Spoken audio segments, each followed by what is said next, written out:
യെഹെസ്കേൽ പ്രവാചകന്റെ പുസ്തകം 9-ാം അധ്യായം 1 മുതൽ 11 വരെയുള്ള തിരുവചനങ്ങൾ.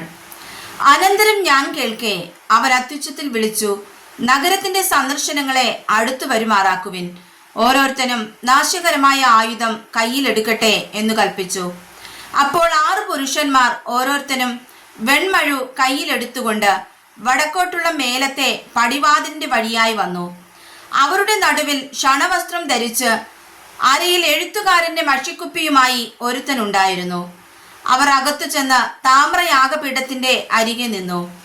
ഇസ്രായേലിന്റെ ദൈവത്തിന്റെ മഹത്വം അത് ഇരുന്നിരുന്ന കെരൂബിന്മേൽ നിന്ന് ആലയത്തിന്റെ ഉമ്മരപ്പടിക്കൽ വന്നിരുന്നു. പിന്നെ അവൻ ക്ഷണവസ്ത്രം ധരിച്ച് അരയിൽ എഴുത്തുകാരന്റെ മഷിക്കുപ്പിയുമായി നിന്നിരുന്ന പുരുഷനെ വിളിച്ചു. അവനോട് യഹോവ ഈ നഗരത്തിന്റെ നടുവിൽ യെരൂശലേമിന്റെ നടുവിൽ കൂടി ചെന്ന് അതിൽ നടക്കുന്ന സകല മ്ലേച്ഛതകളും നിമിത്തം നെടുവീർപ്പിട്ട് കരയുന്ന പുരുഷന്മാരുടെ നെറ്റികളിൽ ഒരടയാളമിടുക എന്ന് കൽപ്പിച്ചു. മറ്റേവരോട് ഞാൻ കേൾക്കെ അവൻ, നിങ്ങൾ അവന്റെ പിന്നാലെ നഗരത്തിൽ കൂടി ചെന്ന് വെട്ടുവിൻ, നിങ്ങളുടെ കണ്ണിന് ആദരവ് തോന്നരുത്, നിങ്ങൾ കരുണ കാണിക്കുകയും അരുത്. വൃദ്ധന്മാരെയും യൗവനക്കാരെയും കന്യകമാരെയും പൈതങ്ങളെയും സ്ത്രീകളെയും കൊന്നുകളവിൻ, എന്നാൽ അടയാളമുള്ള ഒരുത്തനെയും തുടരുത്. എന്റെ വിശുദ്ധ മന്ദിരത്തിൽ തന്നെ തുടങ്ങുവിൻ എന്ന് കൽപ്പിച്ചു. അങ്ങനെ അവർ ആലയത്തിന്റെ മുമ്പിൽ ഉണ്ടായിരുന്ന മൂപ്പന്മാരുടെ ഇടയിൽ തുടങ്ങി. അവൻ അവരോട്, നിങ്ങൾ ആലയത്തെ അശുദ്ധമാക്കി പ്രാകാരങ്ങളെ നിഗതന്മാരെ കൊണ്ട് നിറപ്പിൻ, പുറപ്പെടുവിൻ എന്ന് കൽപ്പിച്ചു. അങ്ങനെ അവർ പുറപ്പെട്ടു, നഗരത്തിൽ സംഹാരം നടത്തി. അവരെ കൊന്നുകളഞ്ഞ ശേഷം ഞാൻ മാത്രം ശേഷിച്ചു. ഞാൻ കവിണ്ണു വീണു.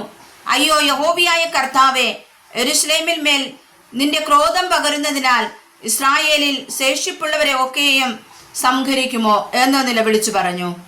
അതിനവൻ എന്നോട്, ഇസ്രായേൽ ഗൃഹത്തിന്റെയും യഹൂദാ ഗൃഹത്തിന്റെയും അകൃത്യം ഏറ്റവും വലുതായിരിക്കുന്നു. ദേശം രക്തപാതകം കൊണ്ട് നഗരം അന്യായം കൊണ്ടും നിറഞ്ഞിരിക്കുന്നു. യഹോവ ദേശത്തെ വിട്ടുപോയിരിക്കുന്നു. യഹോവ കാണുന്നില്ല എന്ന് അവർ പറയുന്നുവല്ലോ.